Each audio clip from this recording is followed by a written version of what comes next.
Alright, let's dive into the stocks I've got my eye on today. CNC, FI, LULU, and CPRT. Now before you smash that buy button, remember, no breaking news has come out that would change the game for these companies. But sometimes, no news is good news, right? First up, Centene Corporation, ticker CNC. This is a health insurance giant, and in a market that's always moving, stability matters. If you're looking for a steady player in the healthcare space, CNC is worth a closer look. Next, Fiserv, ticker FI. We're living in a digital world, and Fiserv is all about powering payments and financial technology.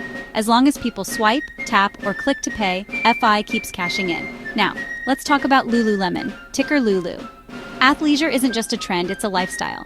Lululemon's brand loyalty is next level, and if you believe people will keep investing in high-quality activewear, Lulu might deserve a spot on your watch list. Finally, Copart, ticker CPRT. This company is quietly dominating the auto salvage market, connecting buyers and sellers around the globe. With more cars on the road than ever, CPRT's business model is built for the long haul. So are these must-buys for your portfolio? That's up to you. Dive into the numbers, do your own research, and make the call that fits your strategy. And remember, sometimes the best move is simply paying attention.